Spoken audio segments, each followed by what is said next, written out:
Good morning, everyone, and thanks, Sam, for doing the Bible reading. So as Abraham said, we're doing the last two chapters of Hebrews, which is 12 and 13, and which is the end of the series. So as we've seen earlier, Hebrews is written to the Jews or the second generation Christians who were evaluating Jesus. They were struggling with their faith. They were going through persecution and difficult times. So therefore, some of them were considering going back to Judaism. And it was also a call to mature in their faith, which also applies to us today, believers today of whichever age and whatever background. And some of us are going through similar struggles as such, as in asking the questions of, do I follow Jesus or not? What is Jesus to me? Is it worth to follow Jesus? And these are good questions to ask ourselves too. And the writer is making a case for Jesus here, the writer of Hebrews, where he presents Jesus, that Jesus is sufficient and superior. He's superior to the angels, he's superior to the prophets, he's the high priest that we can go to, he's the better sacrifice, and he's the new covenant, which gives us eternal life. So the previous Sundays, before Youth Sundays, we had Augustine and Eric take us through what is faith, which is leaning your whole weight on Jesus, so trusting Jesus with your life and having the courage to act on that belief. So in 2011, I was part of a women's Bible study, and we were doing Hebrews at that point of time. And I remember when we were doing this chapter on faith, I went through an incident at home which was quite traumatic for me. It was, I know I've mentioned this sometime before, but there was a burglar at home. He had come in, and luckily I came in at the time just when he was leaving the place as such. He took some valuables and left, but it was traumatic for me because it brought back memories of my mom, because that's the same thing that happened to my mom, and she died in that process. So that really shook up my being, my faith, my safety. This was a home I'd been in, I just moved in 2-3 years back, so it just shook everything up. And here I was learning about Hebrews, about faith, and here I was given an opportunity to actually put that faith into practice, which was difficult, which was painful. I think I was quite used to depending on people or waiting for people to show up, and especially in this state, which I did have my brother and friends, and then after a point of time, there was no one. Meaning people wanted to, but for some reason couldn't come. And I think that was very much God orchestrated, because I think what he was trying to say was, Jess, I am enough for you, right? Lean on me, trust me. I will take you through this difficult time. So this was the beginning of my faith journey, and it continues. Faith is not something that we acquire just at one point or one incident. It keeps going. Life teaches you these various lessons, and you get deeper and mature in your faith. We also looked at the heroes of faith, of Abel, Abraham, Joseph, Moses, David, Rahab, and most of them were ordinary people, but also imperfect, right? None of them were perfect. They sinned, they failed, but God called them to do certain things, and they lived a significant life obeying God and trusting his instructions. And sometimes those were unusual instructions, like he asked Noah to build a boat when they never saw rain at all, and he built that for 100 years. Trusting God even when the evidence points in the other direction, like Abraham was asked to go somewhere else. Faith to stand alone and saying yes to God. So Hebrews 12 starts with this encouragement, which says, the verse 1 says, since we are surrounded by so great a cloud of witnesses, meaning it refers to these men and women of faith who have gone ahead of us, and so their faithfulness is a constant encouragement for us. They are witnesses to us of faith and endurance in the lives they've lived. So therefore, that also helps us in a way that we do not struggle alone, or we're not carrying this alone. There are people who've gone ahead, there are people with us currently, and there are people ahead of us. So it's not a journey we do alone. And then it goes on to let us throw off everything that hinders and sin that so easily entangles us. So entangles us, and let us run the race with perseverance, the race marked out for us. So here it's comparing Christian life to running a race. A race in the ancient Greek word for race is also used for conflict and struggles of many kinds. So therefore, which requires commitment, endurance, discipline, and effort, right? So I know some of you all are runners. So when there's a sports day or an athletic day, yes, the lines are marked out, you run in your lanes. It's quite clear, the path is quite clear. But in life, in reality, is not so, right? We have our obstacles, our challenges, our difficulties, things that weigh us down. I think some of us have been carrying baggage and luggage from a long, long time, which is heavy for us. And therefore, it trips us along the way, or it weighs down heavy on us. And sometimes all of that endangers our relationship with God. Or we are stuck with idols, or distractions, temptations, idols which can be in the terms of money, of power, of prestige, or social media, anything that takes you away from Christ. So we're called then to persevere and to struggle against the sin as it entangles us.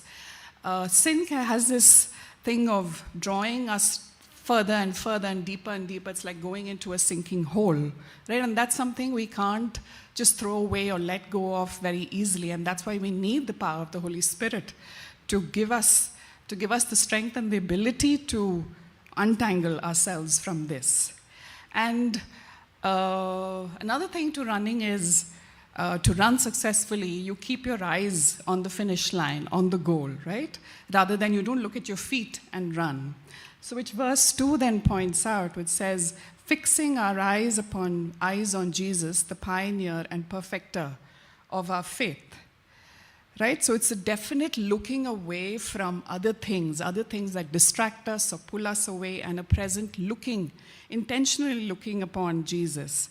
Because if we tend to just focus only on our problems, on our circumstances, what's not working, then we will stumble and we will fall. And I like that fact it says, but Jesus is the author, meaning he's the beginning, he's the creator, he's the originator, and he's also the perfecter or completer or finisher, meaning he's the beginning and the end, and he's the center of our lives altogether. And the verse continues, which says, for the joy set before him, he endured the cross, scorning its shame, and sat down at the right hand of the throne of God. Meaning that Jesus was able to endure the ordeal of the cross. It was painful. There was pain, there was humiliation, all of that. And he was able to endure that because he understood the joy and the goodness that would come out of it. But the result of all of that was people were redeemed, were restored, were brought back into relationship with God, and would have eternal life. And this was the passing of the old covenant and the coming of the new covenant. So currently we have so much more than those heroes of faith. We have Jesus, who is our Savior and Redeemer, and also have the Holy Spirit to help us. And so therefore we consider, meaning we reflect and we ponder on Jesus, so we don't grow weary in our hearts. And it's quite easy, and that can happen. I've been going through this myself for the last couple of months. It's been 6 months, but there's been so many things that have been going on. It's been intense, not just to myself, but it's also what I see happening around with friends of friends, people who I don't know, who have died from gas explosions, who have died. This was during the terrorist attack in Kashmir also. Friend's father and their friend, they had gone out for a walk, and they met the terrorist, and he asked them to make a call back home, meaning call their mother or their daughter, and while they were on the phone, he shot them. So senseless killing, and then the wars that have happened with India and Pakistan, with Iran and Israel, everything. Sometimes it just feels too much. There's so much of pain going on in the world around us.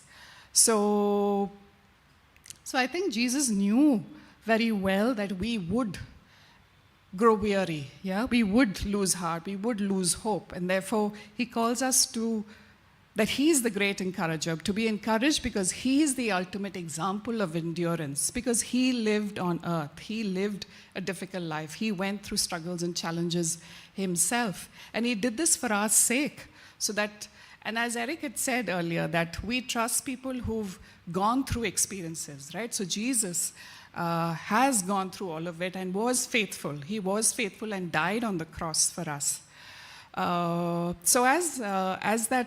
So these three verses then remind us that to keep Jesus as our focus, as the center of our lives, and that is an encouragement for us as individuals and community. So just the song that we sang before, which was "Turn your eyes upon Jesus, look full in his wonderful face, for the things of earth will grow strangely dim in the light of his glory and grace." Yeah, so I find that a beautiful song altogether, where then it reminds me of what I need to do instead of getting caught and sucked into things that take me away, to at times look up and look unto Jesus, because he provides that safety and security. So chapter 12 and 13 also, there's a lot of exhortations, which means encouragement in action. So a general would do this for his troops before they went go into battle, to encourage them. And these are encouragements for us as community. How do we live in community? So God created us for community, calling us into relationship with him as well as other human beings. So the church is that body of Christ, is the community of Christ. And Jesus is that great shepherd. And therefore we are called to listen, to hold space, to uplift each other, encourage each other, spur, which is prompt each other in community. And Hebrews 10:24 has that, when we've done this earlier. And let us consider how we may spur one another toward love and good deeds. And I think we all need these encouragements in whatever phase of life that we are, whatever age we are in, because lots of us, it's not just the youth or the younger people who go through this, it's adults and older people who've been in the faith for a long time also can feel stuck, can feel lost, feel it's too much, feel it's difficult, and get discouraged with whatever is happening and then want to give up or focus their life on other things. So some of us were there on Friday while we were doing home groups, the combined home groups, and we were thinking of the small groups that we are all part of, right? So I have a group of friends that I know from 1998, and so that's already 27 years ago. We all lived in the apartment together. So yes, it's Jess with black hair. Wasn't gray all the time. All of us lived in the same apartment. They were all Christians, so we landed up doing Bible study every Friday evening. I remember I used to work in HP those days, so I'd make it a point to leave early and so that I could get back to being with them. So they were such a great support, and we've been through a lot as a group of friends, where some of them have lost their husbands, one of them lost their child, 3 of us are divorced. Plus, there have been happy things also. There have been kids have married, their grandchildren, and through it all, we still remain friends. We're not all in that. All of us have moved from that building, which was in Cooktown, and 3 of us are here, 2 of us are abroad, and 1 is in another city. But we still continue to meet up as and when we can. Now, Susan, she's one of the friends who's behind me, is the oldest in the group. She's 79 years old, and I know I've mentioned this to people in our home group. So she fell and broke her hip on May 1st, and the first 2 days, she lives alone by herself, so there wasn't anybody to help her. So she was helpless the first 2 days, literally dragging herself around, looking for water, and did scream and shout out, but nobody was there to help her. And I think only by the second evening did her grandson come, literally pushed down the door and then took her off to a hospital. And they did a surgery. So we got to know only when they did the surgery. They needed blood. So her son called up asking. That's how we knew. And we felt bad that, oh my gosh, we didn't know about this. It's already been 6-7 days that she's been, she's had this. So we did go to the hospital, meet her. She had her surgery, went well. And they discharged her within a day or two. And usually with hip surgeries, you do physio, and I know my aunts and other lots of people who've had hip surgeries, even people at an older age, are able to recover from that and get back to it. But not so much with her. She was shifted to a care home, an old age home, so that there is help. So that she, because she wasn't confident to walk, and she still remains in bed, meaning I think she's just, the trauma of it is really affecting her. She's in a way sort of given up on herself and her ability, saying, I'm bedridden, I don't think I can walk. And I don't know if she wants to either, in the sense of she has to go back to a home where she lives by herself. She has 3 sons. 2 of them are in Bangalore, but only one actually is coming and helping her out in whatever way. And he also does that only once a week and spends very little time. So what is the motivation for her? Why would she want to even get healthy and move back? There is nothing motivating her, pushing her to move forward with this. So we, the 3 of us who are here, go and meet her every week or as much as we can with food. And I think she's also stopped the whole thing of she doesn't want to eat solid food. She just wants to have semi-solids or fluids, just the whole thing of, I don't want to take the effort to do anything as such. So, which is difficult when you've known a friend who's been active and has been doing so many things, and suddenly, it's just a different side of her. It is challenging. And there we go, and we talk to her, listen to her stories. Half the time it's about listening to what she has to share, her pain, her burden, whatever she's going through, and encouraging her. We pray for her, we listen, sometimes she sings, which is lovely to hear. And it's not easy for us either to see someone like that, and sometimes with what she says, or the fact that she's not taking the effort to do it.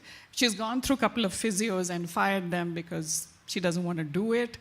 But we continue to do so because she is our friend and we want her to get better. And so we keep on at it and we keep encouraging her. So let's look at some of the encouragements or exhortations that are there in chapter 12 and 13.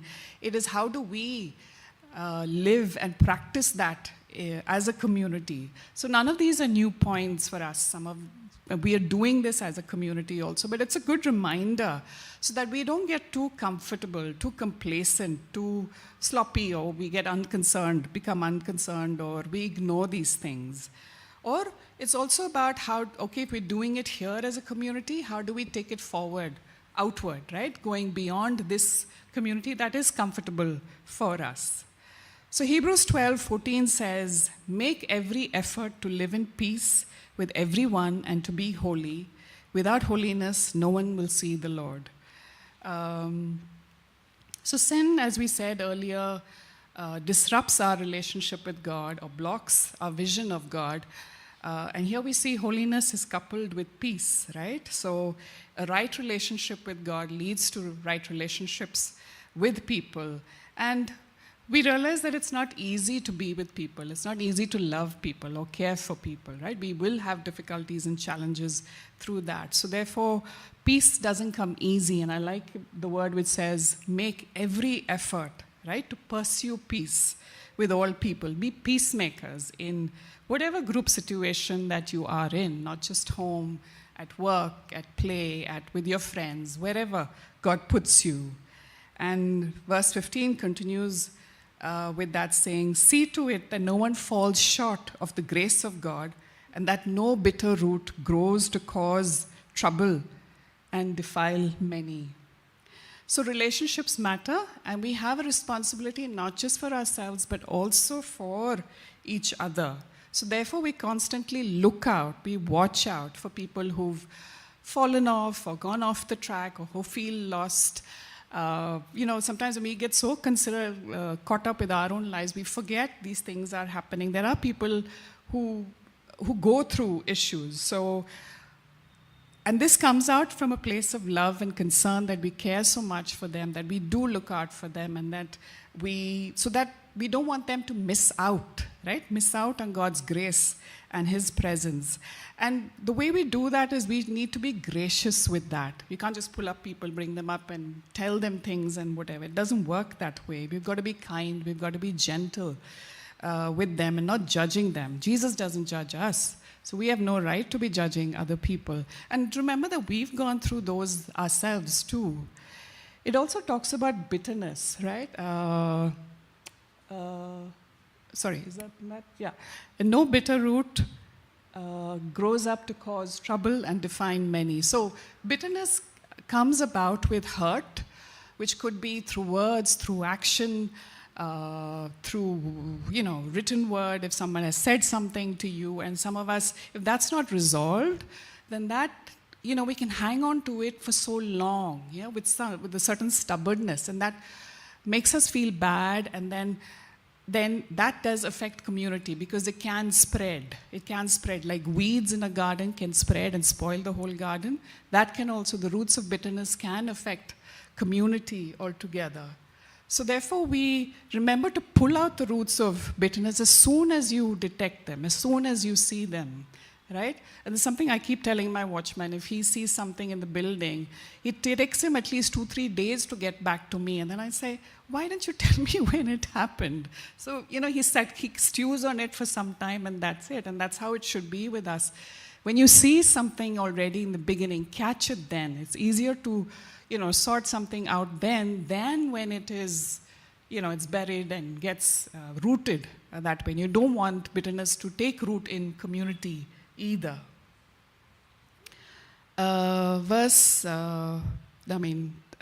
Chapter 13, verse 1 continues with that, which says, "Keep on loving one another as brothers and sisters."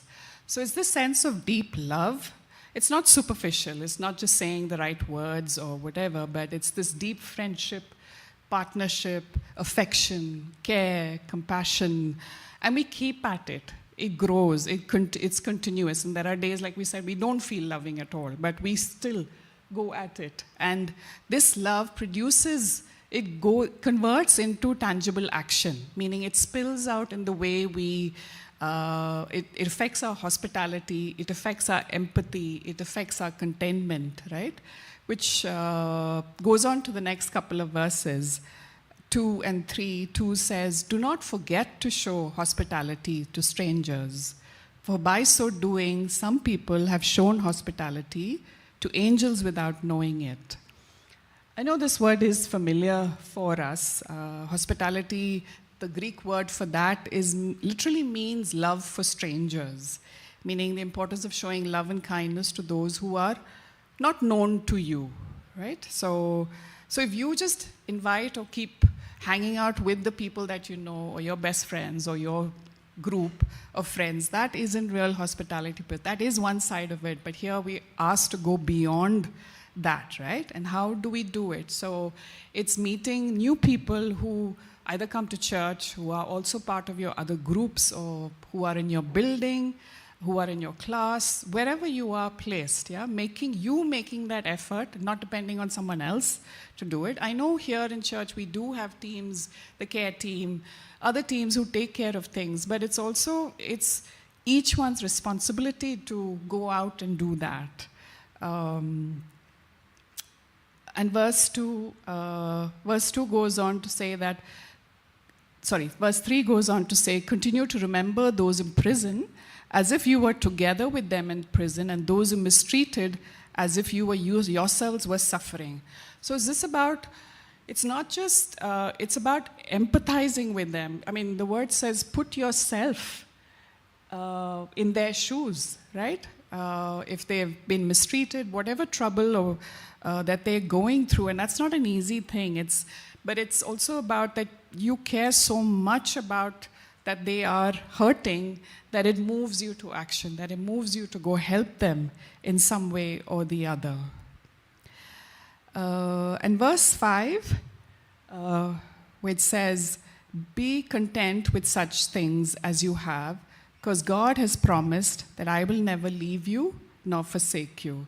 So this is a promise from Deuteronomy 31:6, which is a foundation for our contentment. Yeah, it depends on these promises, and we become content when we realize God is sufficient for our needs. We don't have to, and we've seen that in all our lives, where God continuously provides and gives us things. I mean, the problem is we are not happy with what we have, right? The whole thing of we want more. And that's, again, one of the distractions. There's so much from the world outside that says you have to have this car, you have to have this gadget or whatever. So there's this need that is created in us to have more and more. But it's having this inner commitment, contentment within us.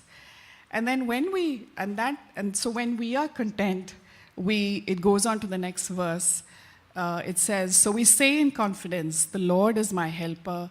I will not be afraid. What can man do to me? Meaning, again, our security is in God because He fulfills all our needs. Yep. So I invite Junie now to come up and share her story. Hello, check. Hi. So I've been a part of Wellspring now for the last 3 years. And the first year, I don't know how many of you will remember, but I was barely in church. And it looked like I was just traveling all the time, go visiting my parents in Thailand, going to Bombay, being with my grandmother, being with my nephews, being with my cousins, or going to Mangalore and helping my parents with their transition from Thailand to India. And for a long time, I was just coming and going and coming and going. And while on the outside, it looked like, Junie is someone who's there for a family and she's showing up for a family. This also became the perfect excuse for me to escape my reality in Bangalore. And around the time I started coming to Wellspring, there was also one of these mornings when I woke up, I opened the Bible, I closed it, and I told God I didn't want to do this relationship with Him anymore. It was not because I didn't believe in Him, I didn't believe in His existence, I didn't believe that Jesus had died for me. It was not because of any of that, but in front of me, I was always given this standard and these duties that I had to live up to in every role that I did. And that for me became too hard, too overwhelming. And I told God, if being accepted by you meant that I lived up to this every day, which I cannot, then I don't want to do this relationship with you anymore. I would rather go be amongst my circle of these unbelieving friends with whom I can live an honest life because they accepted Junie as it is and not this outline of what I had to be and I needed to be in order to receive acceptance and love. So I told God, I don't want to do this relationship with you anymore. And I thought by simply not praying and not reading the Bible, that was enough to end a relationship with God. And around the same time, my dad asked me to come to Thailand, so I started spending time with them. And it got comfortable, like just not doing these disciplines of prayer and reading the Bible and not engaging in any spiritual conversation, not going to church, felt like I could just now live as Junie, who was there with her family, who helped her family and still showed up. And it felt okay to be that way. And I was also considering to moving to Finland, where my brother is. And he had my back. He was very supportive. He said, yes, you come here, I'll help you with everything that you need. And yes, things did get comfortable in just that routine. But there was this one night where um, I couldn't sleep, unrest, and somehow those nights when you can't sleep, your entire life just flashes. And all these decisions that you've taken and everything that, all these decisions and choices that you made, they all come flashing one after the other. And at one point, I just cried out to God saying, you asked me to do this. I followed you, and you know that. Then how can my life end up so broken? And at that point, I just heard a voice saying, did you really listen to me? Or were you listening and paying attention to all the voices around you?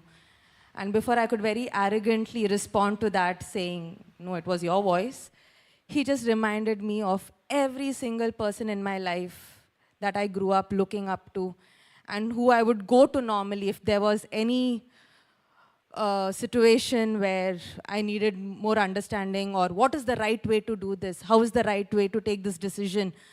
And which is acceptable, which is right.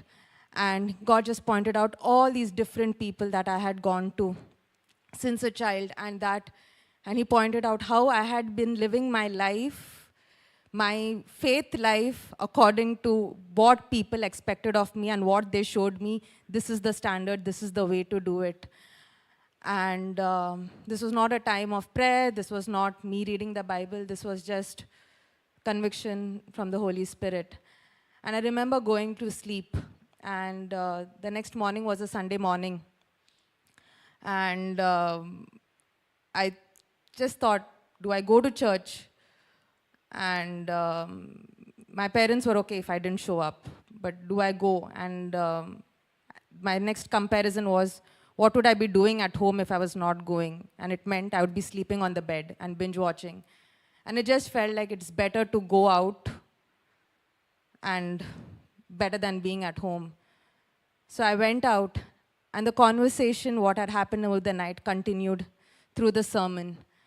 And this time it was a place where I'm not looking at people, I'm not looking for validation or agreement, but this was purely God keeping it one-on-one. And I was not socializing. I didn't want to be around people, not share too much story, just one hi and bye and get out and eat some good food along the way. And that's all it was. And that was my pattern for the next coming months. For a long time, even if it meant being a part of community, being a part of fellowship, where I didn't want to belong, or I didn't want to engage. I didn't want people to know my stories. Even if it meant, it wasn't for the sake of it, but it just, coming to church was just, it was better than being at home on a bed and sleeping in. And almost about a year or a year and a half later, there was again one very clear calling saying that, Junie, you belong in Bangalore, and very specifically, you belong in Wellspring. And that was my decision to not take off to Finland, because I realized God was asking me to remain here. And that was not an easy thing, I heard. But I've stayed and continue to be a part of Wellspring, and continue to be a part of home groups. And this was a conversation a few weeks back in our home group where we were asked to share a favorite verse, and just shared about never will I leave you, never will I forsake you. And I remember when she shared that, and I was like, oh, Jess has a great story for it. She has a great faith story of how it turned into action. And I remember telling God, Lord, what is my life? Like, I don't have any of these great faith stories. These verses have not shown up in my life.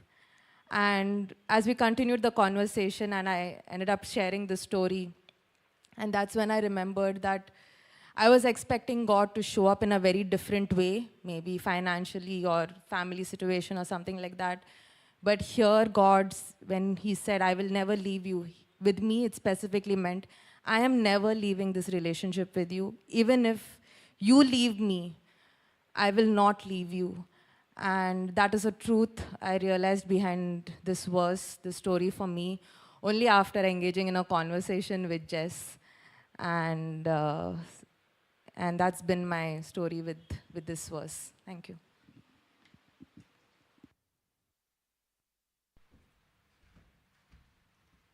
Thank you, Junie, so much for sharing your journey. And we thank you so much that you are part of Wellspring, and we love you. um,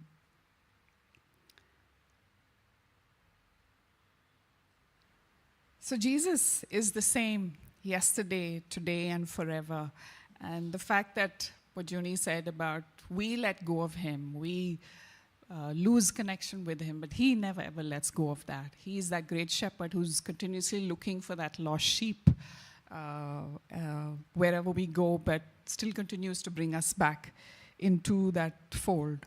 So let us continue to offer to God a sacrifice of praise, of praising him for what he has done, thanking God for Christ for his sacrifice on the cross, and also telling others about him. And then that converts into acts of kindness and sharing. So in conclusion, as a body of Christ, we are encouraged to follow Christ, to focus on him, to run the race with perseverance, to live in peace with each other, and having this deep, deep love and connection with each other. And therefore we hold each other up, uphold each other. When others fall or fail or feel lost, there is this concern that moves us into action. And like I said, some of us have already been practicing it, but it's a question for us, how can I take this out further from the familiar groups, from the comfort groups that I have, into the bigger, wider groups that God is calling me out to be in? The book ends, or the letter ends, with a beautiful benediction and blessing, so let's pray through that, and then we go into a time of communion. It's Hebrews 13, verse 20 to 21. Now may the God of peace, who through the blood of the eternal covenant brought back from the dead our Lord Jesus, that great shepherd of the sheep, equip you with everything good for doing his will, and may he work in us what is pleasing to him, through Jesus Christ, to whom be glory forever and ever.